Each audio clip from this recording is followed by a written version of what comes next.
This is the P7 Block 1 webinar to support the implementation of the new Glasgow City Council Numeracy and Mathematics Progression Framework.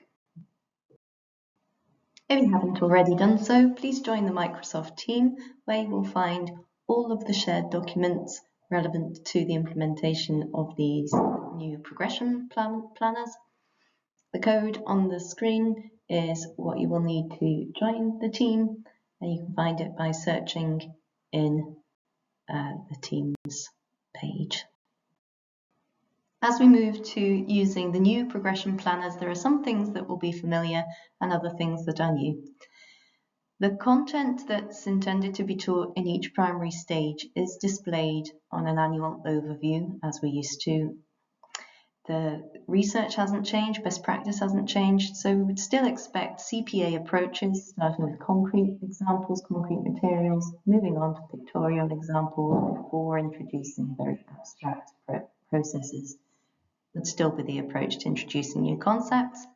We're expecting problem solving to still be at the core of our teaching, with lots of real-life context provided and lots of purpose to our teaching. High expectations of fluency with mental strategies, still very much a priority. So all of those calculation strategies, those mental agility strategies are still very much wanted. And the curriculum at the moment hasn't yet changed, although it is in the process of an improvement cycle. So at the moment, these progression planners reflect curriculum for excellence, and therefore the resources you have in school will still be pertinent for the delivery of the teaching points. The departure is a new structure. We have 6 teaching blocks outlined in each annual overview. Each block lasts around 6 weeks, and core number concepts will be revisited each block with bite-sized steps rather than spending 2 or 3 weeks even on a particular area of math.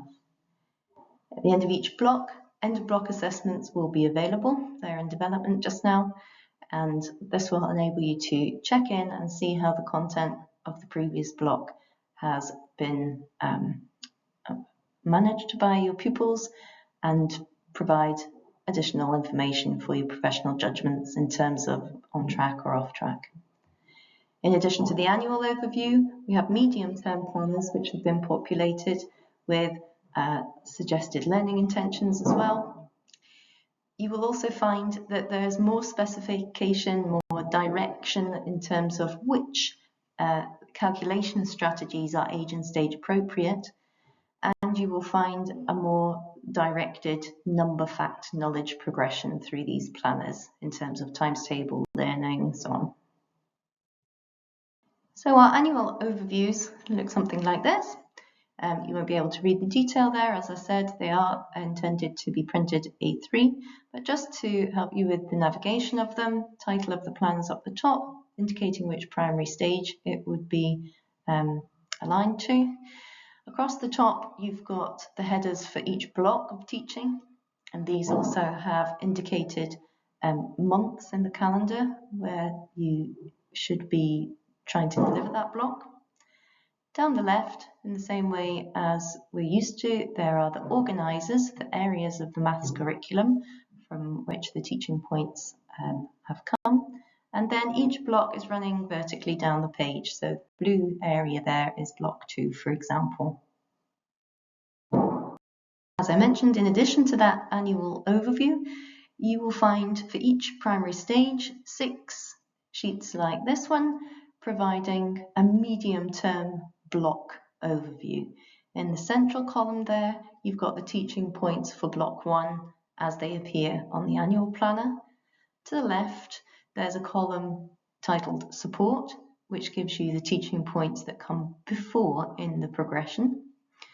And to the right, there's a column headed Challenge to give you an idea of the teaching points that will come next in the progression. It's worth saying at this point that these indicate the previous step. So if you have pupils in your class who are working much further back in the development of their mathematics, you may need to look at other overviews, other year groups to find suitable learning points for them. But all of the annual overviews mirror one another, so that's to say that the teaching points in block 1 for primary 7 align with the teaching points in block 1 for primary 6 and 5 and so on. This means that if you're working across planners, you should be able to find a mini progression across them. Also on the medium-term planners, you will find suggested learning intentions to show how we might cover the content of the block in a 6-week time frame. The way they've been written reflects current trends of planning by which we run core number topics and wider maths topics in parallel. And we know that many successful job share partnerships plan in this way. The other reason for offering suggested learning intentions is to show the suitable language for them in terms of keeping them child-friendly, in terms of keeping them open such that the specifics of the differentiation of the learning would appear in success criteria rather than ending up having to have different learning intentions for different groups. We're aiming for one learning intention for the whole class so that in an inclusive way everybody can be working on addition, for example, but they may be looking at quite different parts of the progression of addition. So for the remainder of this webinar, I'm going to talk through the different teaching points, organiser by organiser. This is simply to guide you through the content of the block. You will find in planning learning experiences in terms of your lessons that you may touch on more than one teaching point in a particular lesson. So for example, we couldn't be teaching about any of the calculations without talking about place value. So it will be slightly separated, I suppose, but hopefully it will make sense in terms of the pedagogy and the suitable models that you might wish to use for putting across these points. So our first organiser is number system and number fact recall. The teaching points here reflect the similar teaching points in block 1 of other primary stages, but we're extending those skills, moving them on to higher order numbers. Okay, so I'll move on because these points are going to appear on the slides that follow. So in terms of the number system itself, we're extending our confidence with whole numbers up to 1 million in this block. Later on in the blocks for P7, we'll come around to numbers with digits after the decimal point as well, so decimals as well. But in this block 1, we're just revising whole number, making sure that we're still fine with counting and ordering numbers up to that value, and practicing again our partitioning in different ways. Now, importantly, as we move up through the upper school, through second level, we have drawn attention in these webinars to how important it is for our pupils to have skills in partitioning in different ways. And that's because that agility with partitioning means that they can partition it to suit the problem that they're being presented with. So for example, that bottom right written example offers 2 ways of partitioning 817,573. The first one is very much partitioning by its place value, by the columns, but the second one might be a more useful way to partition the number if we, for example, wanted to divide by 4, because then we've got familiar multiples of 4 to work with. So that's just an example to say that we need to give them that facility of splitting up numbers in different ways, because that will support them with all of our calculation methods as they come. In terms of estimation, we've built these skills up through primary 4, 5 and 6. Ultimately, the same process is true as we extend numbers up to 1 million. If we are wanting to estimate where numbers lie on a number line and we have only some marked increments, we need to look at the range of the section of number line that we've been given. We need to maybe look at the increments that we've got marked and start finding midpoints to help us divide that section of number line up, and then make our estimate based on those subdivisions. So we need lots and lots of practice with this. If pupils are struggling with this order of numbers, it's maybe worth giving them more practice with number lines marked in hundreds and thousands to ensure they've got that familiarity with how to find midpoints and increments. The digital tool, game you mean, like with the screenshot at the bottom left, is quite useful one because it's very manipulative. You can decide what increments and decide how many increments to give on the number line before having them estimate where various numbers lie.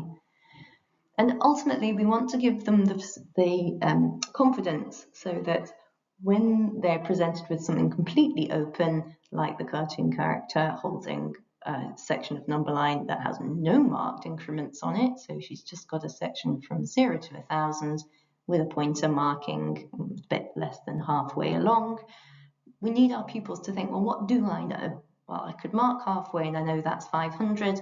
And what else? But will I subdivide again and mark the 250 and 750?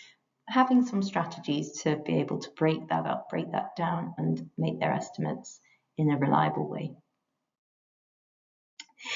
Related to that then, we want to be able to estimate answers by the time we're in primary 7 by using rounding.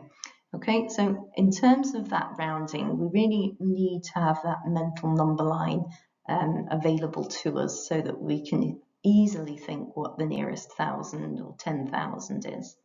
And what it enables them to do is to know approximately what answer they're going to expect. So underneath that top left blue box, you can see 4 estimates of calculations, one for each of the operations. We need that confidence of taking something like the addition problem up the top, 3,543 plus 12,456, being able to quickly round that to the nearest thousands and know that they're going to expect an answer of about 16,000. Because if you look across to the right-hand side, where you've got that handwritten incorrect calculation, having actually tried to complete the calculation, they have misaligned their digits. They've left align their digits so that now the place value is incorrect. And so they've ended up with an answer of 47,886. Now, because they've done an estimate and knew that they were expecting 16,000, then we should have alarm bells ringing and actually this is not a reasonable answer. What have I done wrong? Hopefully they can revisit that. And that's the sort of awareness and facility we want them to have, because in their real lives, as they go on to manage their own money and so on, they will need to be rounding and estimating all the time. So there's opportunities within IDL if you're doing enterprise work or whatever. There's just one example at the bottom there, perhaps creating batches of brownies for a bake sale or whatever. They need to have a look at those issues, those problems, and be able to estimate and get themselves to a point where they know approximately what they need to get together in terms of ingredients and go out and buy. So last couple of points for this organizer. I mentioned that these progression planners give a more directed approach to recall of number system facts. So there's really 2 areas for that idea, the idea of number bonds, which we've built up from number bonds to 10 through applying that to finding friendly numbers, finding tens, finding the next increment of a 10 on an open number line. And then we want them to be really familiar with number bonds to 100 because that really helps them with things like making change.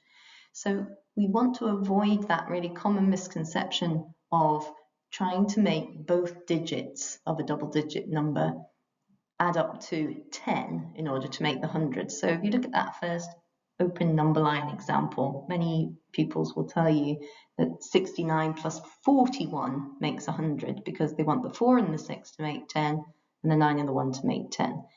But if they've internalized an open number line visual of making things up to 100, jumping up to 100, that should be far less likely to happen, because what we want them to be saying mentally is, well, I'm at 69, 1 gets me to 70, and then I need 30 to get to 100. All right, so we need lots and lots of practice with that, with jottings if necessary, and then them internalizing that so that they have that mental agility. On the right-hand side of this slide, we're talking about times tables. By primary 7, we do want as many as possible of our pupils to have quick recall of times tables, multiplication and division facts to 10 times 10. This is because by the time they get up to S3 and they're having to do the Nat 5s, which are timed exams and with problems offering lots of steps, we want to free up that mental that mental load, free up the working memory for them so that the times tables part is automatic. And if they've got the times tables up to 10 times 10, then formal column methods for multiplication become much easier. We do want them to have the conceptual understanding that a times table is repeated addition. We're adding that multiple again and again to get the sequence of the times table. We want them to recognize patterns and know the relationship between the different stations of the times table. So things like 5 times a number is half of 10 times a number. We want them to know that 9 times a number is the multiple before 10 times, because if they then aren't quite at the stage where they can recall all of the multiplication and division facts, they can use that conceptual understanding to help them. So if I was to ask you as a grown-up, what's 10 times 600? Then you'd know that was 6,000.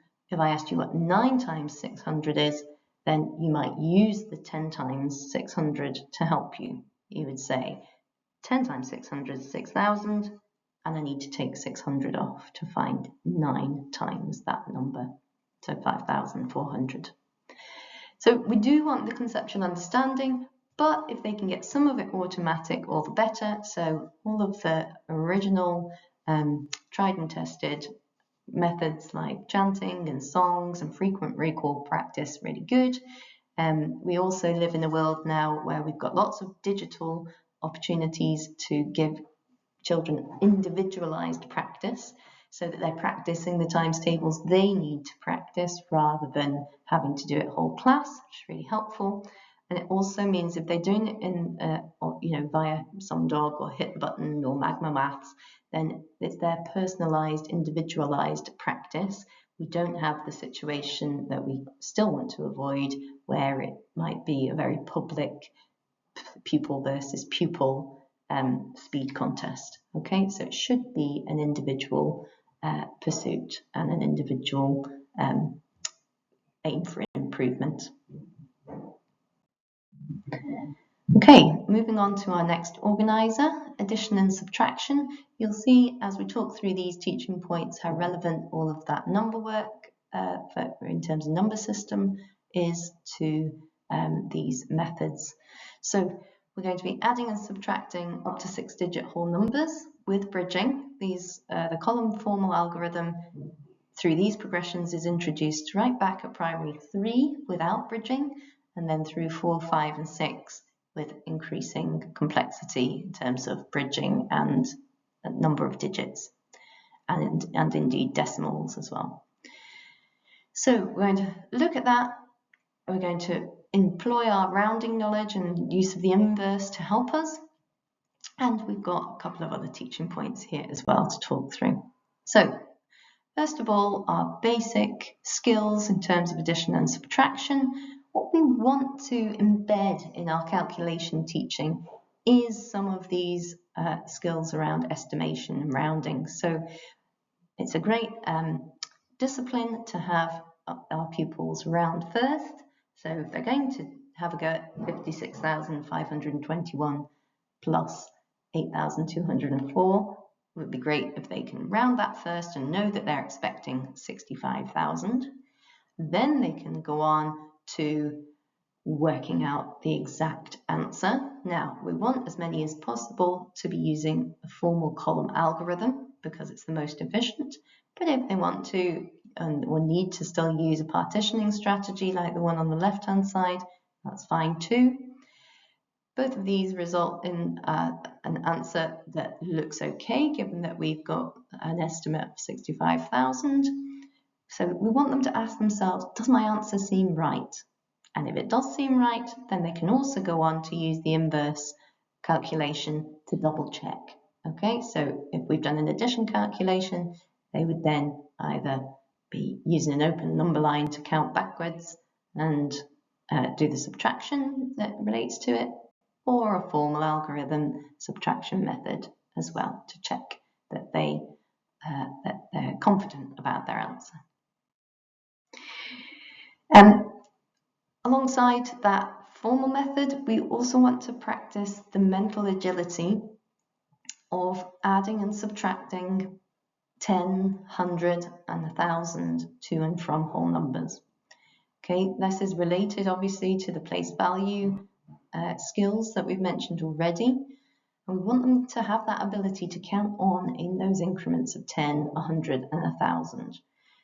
Okay, now you might think, well, isn't it too easy to be adding tens at this stage? But because of the order of numbers that they're working with at primary 7, sometimes it does become quite tricky. So if you consider this example here, 465,992 plus 10, what happens when we add 10 here is that they end up mentally having to bridge 2 columns and understand that we're moving into 466,002.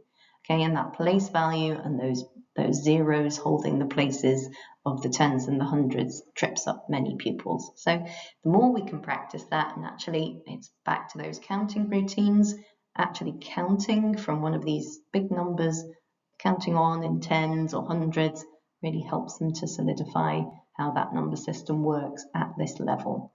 And sometimes that's where they come unstuck, where they're not so sure of, first of all, the place value of the numbers, but also how to say those numbers and what the pattern is next of that number word sequence. And we do so much work on that down the school when we're introducing numbers up to 100. We don't necessarily invest the same time as we're working with much more difficult numbers up the school. And the last teaching point under addition and subtraction is a very small bite-sized introduction to algebra. So it's a very familiar concept. They've been seeing things like this for years. Something, add 5 is 10. Or it might have looked like this, but in both cases, something, add 5 equals 10. So what we're laying onto that is this new idea that as they move up into secondary school, they will encounter letters being used instead of the question mark or the empty box to tell them that there's an unknown quantity here. Okay, and we can dispel early on that misconception that B stands for biscuits or brownies or whatever. All right, so this is literally the only little step that we need to do in this block. If you look forward to P7 block 3, we're going to revisit the idea of algebra and introduce a coefficient for multiplication. So things like 4b equals 20, that comes later. So you don't even need to do that part of the double page spread from your textbook or whatever. Just this one idea of one missing number with addition and subtraction. That's why it's in this organizer. Okay, moving on to multiplication and division.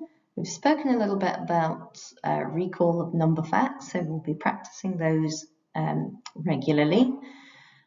In this block, we've got a few calculation skills to revisit. It's worth saying that the block 1 of each year group tends to revise the skills that have been introduced in the previous year. So these teaching points will have appeared later on in the primary 6 progression too.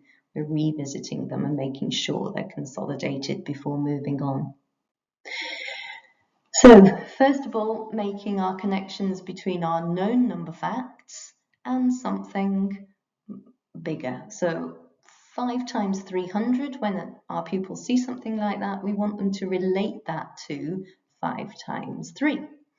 And they will be able to work out 5 times 3, or they might already recall 5 times 3, and we can model it through to them to explain that 5 times 3 means 5 groups of 3. So we've got a group of 3 here, 5 groups of 3 here, adding up to 15. And over on the right-hand side, in the same way, 5 times 300 means 5 groups of 300. Here's one group of 300, here's 5 groups of 300, and that's why it's 1500 or 1500. They will tell you that because there's 2 zeros in the multiple, then there'll be 2 zeros in the answer. That's true. They might want to tell you, I just need to add 2 zeros. That is the pattern. That's valid that they're seeing that pattern, but the conceptual understanding is because it's 5 groups of 300, and therefore it'll look like this. If you want to bridge that gap and show them 5 groups of 30 as well in the same way, then that might provide a really nice number string for them to understand. Okay, something like this skill would lend itself really well to a number talk or to your morning starters for practice. We want them to make sure that they're really confident with this skill. And it's important as they move on to decimals that they understand that it's place value that is causing these patterns, not just adding zeros, because as we get on to digits beyond the decimal point, we need to make sure that there's no adding of zeros in that way. So we're going to be moving on to long multiplication in primary 7 later on in the progression. In this block, we're going to make a start at that and remember how partitioning helps us to do more complicated multiplications. So here we are, 24 tennis balls in a box. How many balls are there in 45 boxes? So we want here to show them how the distributive law helps to simplify a problem of this type, so that if long multiplication is really too abstract at this point, then they've got a strategy. So an area model or grid method looks like this. We've got 24 tennis balls. We're going to split up that 24 across the top so that it's in easy multiples for us. And we're going to split up our 45 down the side. Now, this particular partitioning has taken it right down to the individual tens, which makes it very easy. 10 times 10s and 4 times 10, and we've got 5 times 10 down there. So very easy multiplications, but now an awful lot of adding to do. And the difficulty here is there's lots of places to go wrong. It would be easy to miss one of those as we're doing our addition. So we want to, in this block, try and move pupils on to doing not so many individual boxes in their grid. So something like this would reduce the number of additions needed at the end. So, okay, split up one of your 2-digit numbers into the tens, but keep the other one just in its tens and units, means that we're only doing 6 multiplications and only have 6 numbers to add together at the end. And ultimately, if it's possible, we could move them on to simply partitioning into tens and units for both of the numbers they're dealing with. It's a step on. It means they need a little bit more confidence in terms of multiplying those tens together. So 40 times 20 is a little bit abstract, but if they make themselves a little crib sheet of multiples of 40, that can really help. And ultimately, they'll come to the pattern of 20 times 40 being related to 2 times 4. So once they've built this up in that way, here we've only got 4 numbers to add together. And this version, where we're splitting by place value into our tens and units, is directly linked to the formal algorithm for long multiplication. These are the multiplications that we're doing when we do column method. So it's really important to get them to this stage if possible before we introduce that formal algorithm. As we get to block 4 of primary 7, we'll then introduce multiplying whole numbers by 2-digit numbers using the formal column method. Okay, in the same way, we're revisiting short division, making sure that we're confident with this because we're going to use it with numbers with digits beyond the decimal point later on. So many pupils will still find this particular algorithm tricky, and often, even if multiplication facts are becoming confident in recall, the division facts are less so. So we may need to model through with something familiar to remind them how the algorithm works. And it's a good idea to do this in parallel. So I've laid out 84 with my place value counters here. And we're reminding them that this algorithm is saying, I've got 84 sweets, or apples if you wish, strawberries, and I'm going to divide them into 5 equal groups. That's what that algorithm is asking us to do. So if they wish, they could model it through with something physical or using the MathSpot digital versions of these manipulatives. So we're going to share out the 10s as far as we can. They can each have 10 sweets or cherries. And in the formal algorithm, that's the equivalent step of us saying, well, how many 5s have we, how many of the 80, how many of those 8 10s can we have each? And it's 1, all right? So we've just put 1 10 into each box, so we have 1 10 each, but we've got 3 left here. And we can't deal with those at the moment because we want to share between 5 groups. We can't put 1 in each group. So we need to exchange these up, add them to our 1s. Okay, in our formal algorithm, we can see that the 3 remaining 10s have been moved across into the 1s column. So we should have 34 1s. And that's why when we exchange, it looks like this, 34 1s. Now we've got these as individual cherries or strawberries or sweeties. Now we can do our divvying up in that way that we've been used to since primary 2. We can manage to give 6 each. So we put a 6 in our answer in our formal algorithm, and we're left with 4. So we've got 4 remainder 4. And we'll revisit the idea of the remainder and how to deal with that in other blocks. But at the moment, we're just making sure that the division, the short form of division, is becoming really familiar to most of our pupils.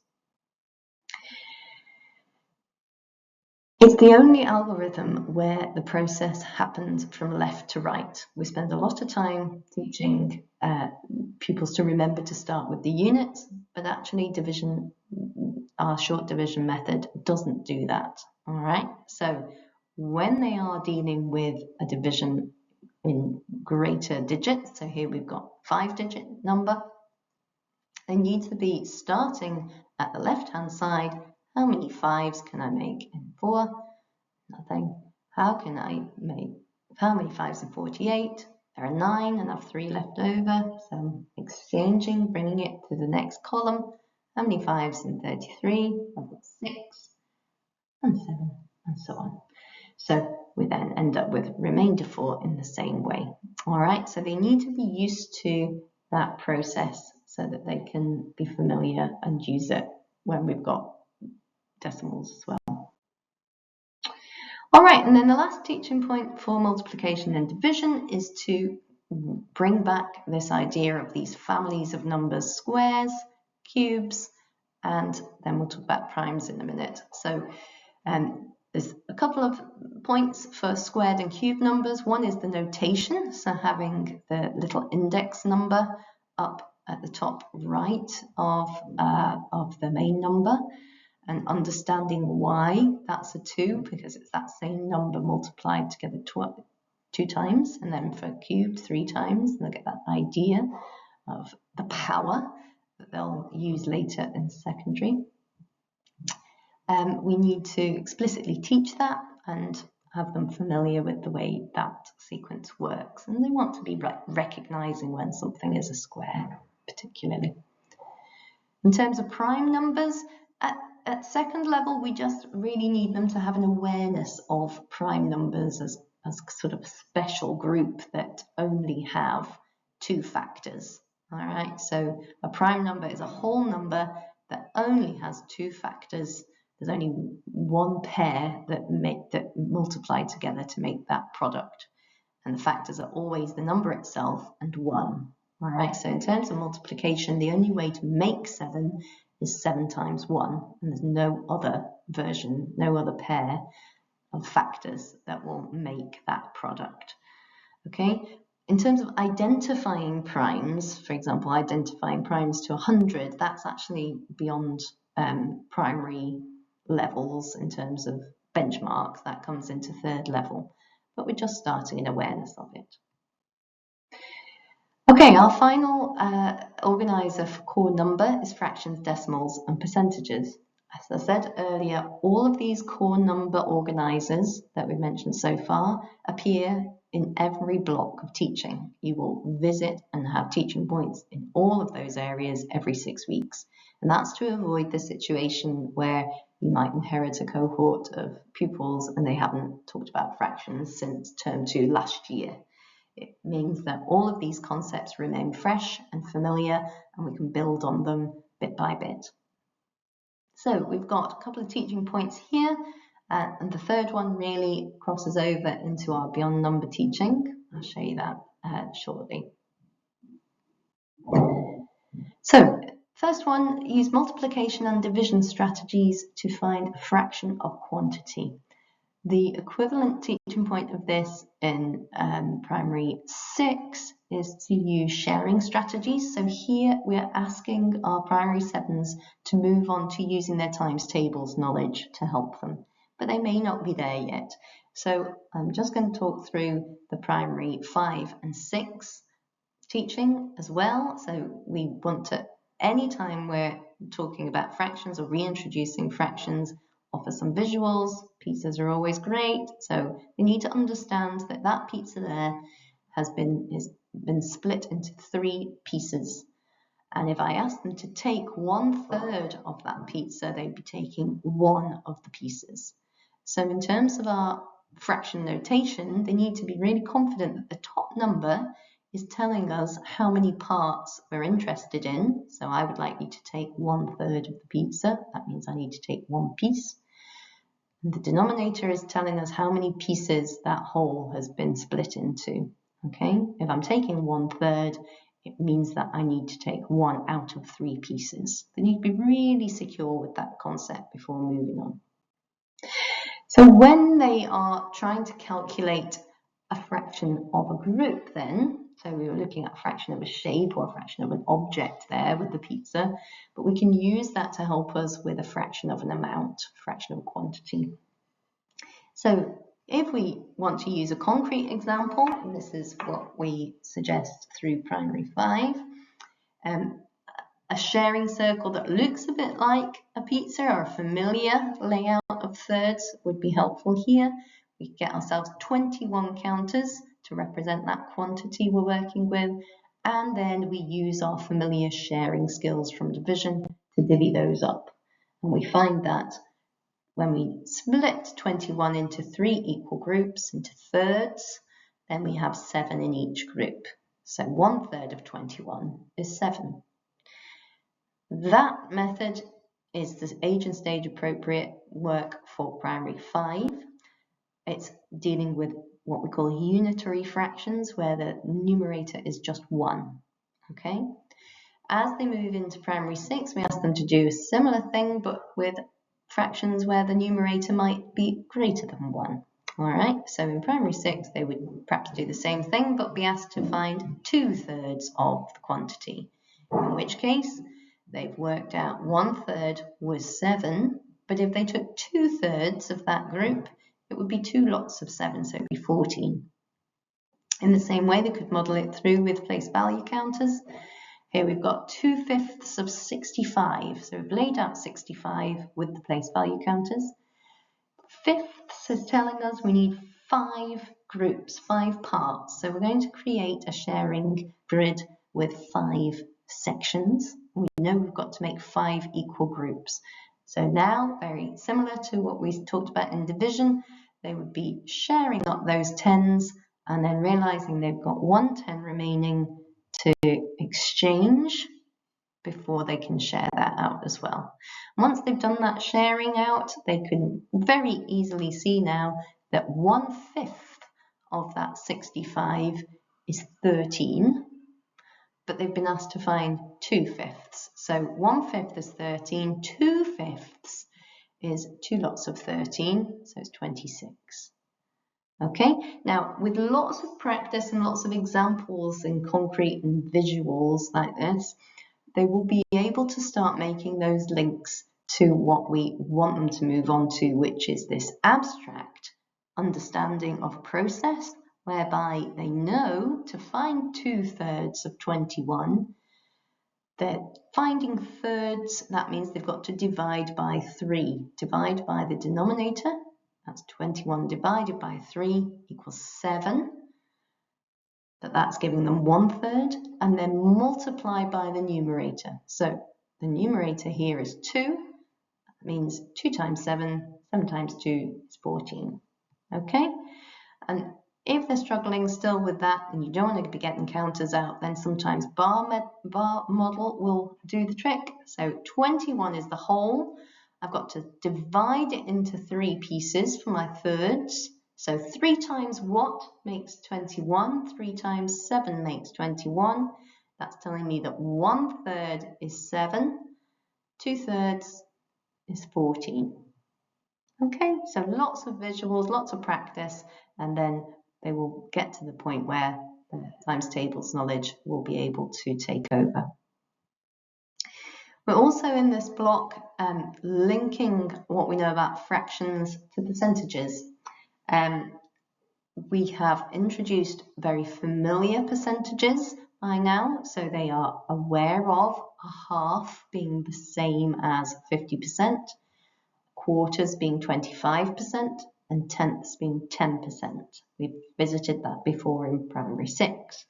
So using these then, we have a very simple process to follow. What is the percentage as a fraction? And then we're using the same process we've just talked about in fractions. Now that we know that 50% is the same as a half, we can use our denominator to divide, and then it's the same process we've just been using. All right.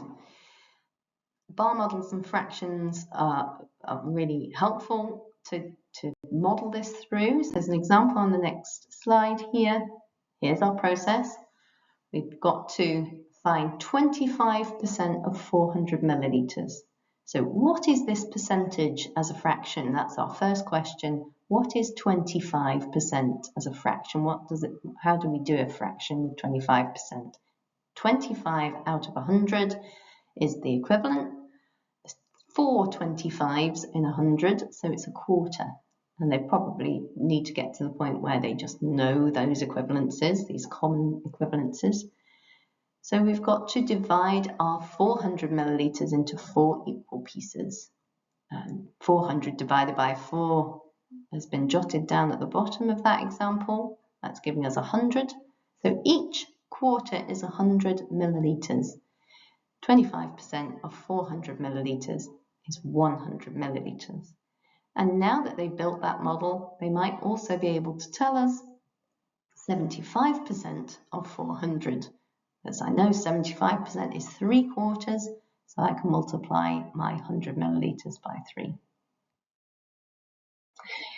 Okay, moving on then, we have 2 beyond number topics in this block, and that's the same across each block of the progression. We revisit shape and space again when we get to block 4. We've also got data handling teaching points in this block, and that topic will come back 4 times across the year. So as I mentioned, the block ones of each year group mirror one another. So we've got shape and space teaching points in block 1 for primary 7, talking about 2D shapes, and those equivalent teaching points appear in block 1 in all year groups. So that if you look across all the block 1s, you'll get the progression of 2D shapes. Good, so we have a lovely introduction of use of a protractor here in primary 7. You may wish to model that on the smartboard. Visnos, the link there, has got some really good demo tools that are great for modeling. Otherwise, I certainly spent a long time with a visualizer, with my own hands and a real protractor, modeling what should be happening in terms of aligning the 0 to one side of my angle, being able to measure it. If you have a reflex angle as shown in that picture, you need to either model measuring the opposite angle and finding the difference, or you'll need bigger protractors, or you could draw a straight line and measure the two parts of the reflex angle. Okay, nice to talk through the possibilities with the pupils of how they might attempt to measure a reflex angle when they've only got a protractor that goes up to 180 degrees. We're also introducing in primary 7 2 new vocabulary items. There's lots of vocabulary associated with shape and space. Here we've got complementary and supplementary angles, and these two describe angles which total 90 degrees and 180 degrees respectively. Okay, and so the type of activity we usually see around those is missing angles, and of course in that case we are using our addition and subtraction knowledge as well. Good. So also in shape and space we have a teaching point around symmetry. The progression of symmetry through the stages has moved from using large concrete objects to create models that have symmetry, things like butterfly paintings and so on in primary 1, 2. We moved on to looking at 2D shapes and mirrors and so on in primary 3 and primary 4. And by this point in the progression, we are moving on to applying our knowledge and being able to see how digital technology can help us with design and symmetry. Lots of possibilities with IDL sequences around design and architecture and particular areas of art. We've got 2 really nice online tools showcased here. I had a nice time playing around with them. I would suggest if you decide to use either of these, that you give time for pupils to explore how the tools work before potentially giving them challenges with constraints like make me a design with 4 lines of symmetry, or have them recreate a design given. But lots of possibilities there, quite enjoyable, quick lesson to be done around applying symmetry to design.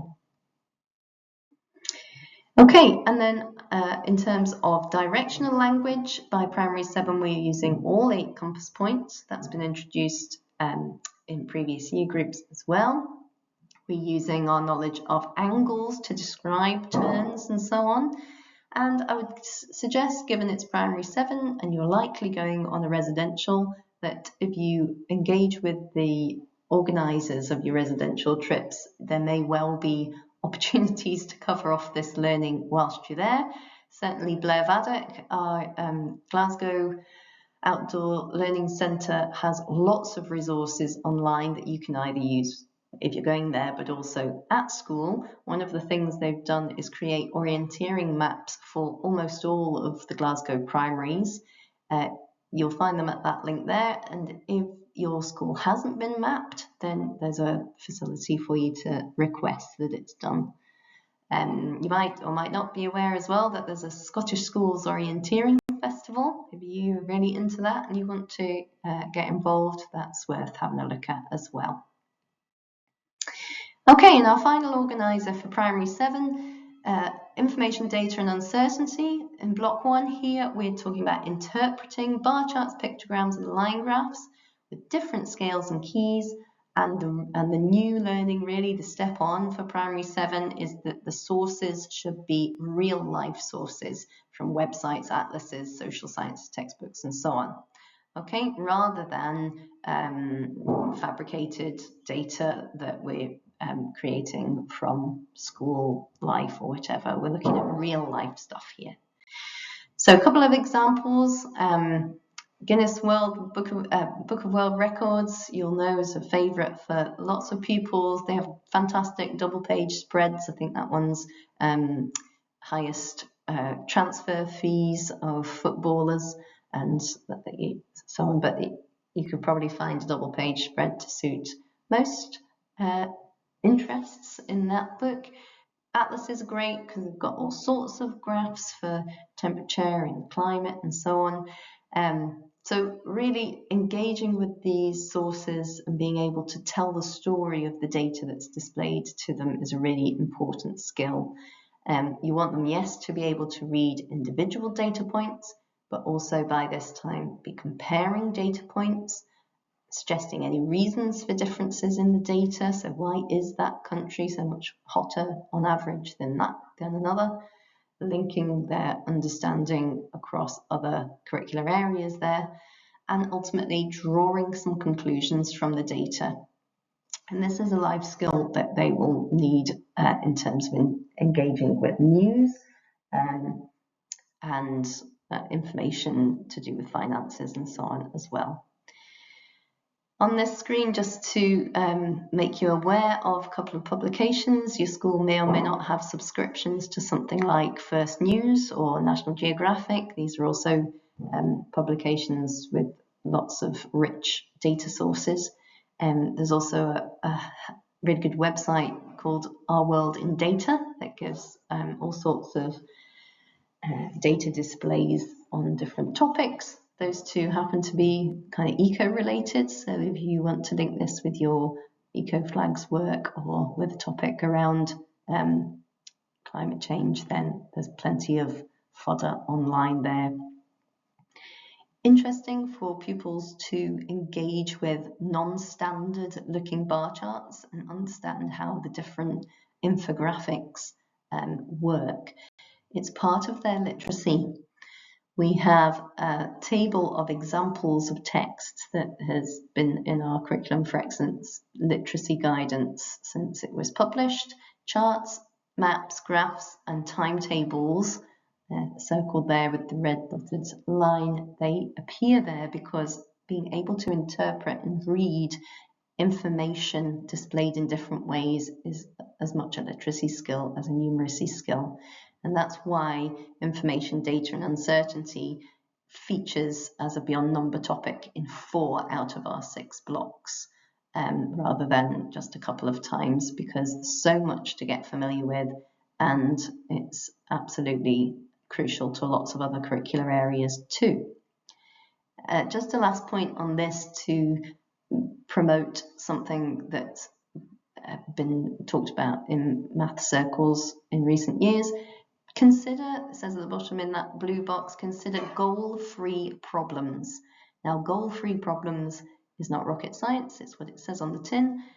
Provide a source and then don't ask a particular question about it or a particular set of questions. Just ask pupils what they can tell you about that chart or graph. And I would liken this to the skill of reading a whole text before trying out comprehension questions. We always say to children, read the whole text first. Don't just read the questions and then go back searching for the answers. So in the same way, for a data display to actually engage with the whole chart and understand what all of the pieces are telling you means that they have a greater understanding of what's going on and then are more likely to be able to answer your questions or indeed ask questions about it. So have a look at goal-free problems. There's quite a few blogs and things around. Education Scotland did some presentations on this style of task in recent conferences. It's a very inclusive way of delving into data handling as well, because pupils can engage with the information on lots of different levels. So that's us got to the end of walking through the content of Block 1 for Primary 7. Please log any feedback you have using the QR code here. We are very much looking for feedback from practitioners as these progression planners are piloted for the first time next session. It's intended to be a 2-year implementation, and we will need to make updates as new curricular guidance comes out from Education Scotland. So please be encouraged to leave your feedback so that we can improve and make these as good as they can be for our teachers. I mentioned centralised assessments are going to be created for each block of learning, and information about those will be communicated early next session. Webinars like this will be taking place for each block of learning, so look out for dates around early September for the Block 2 webinars. They're all being recorded as this one is, so if you can't make the date that it's happening live, by all means watch the recording, and then if you have questions that you haven't been able to ask on the live webinar, you can email me or contact through the team as I mentioned. Many thanks for your engagement with this new framework. We hope that it's going to be useful. Just at the end of this presentation, there's a couple of slides with useful links that I've mentioned during the presentation, and a printable QR code placemat, which helps pupils navigate directly to MathSpot digital manipulatives. That's available to print as a PDF from the Microsoft team also.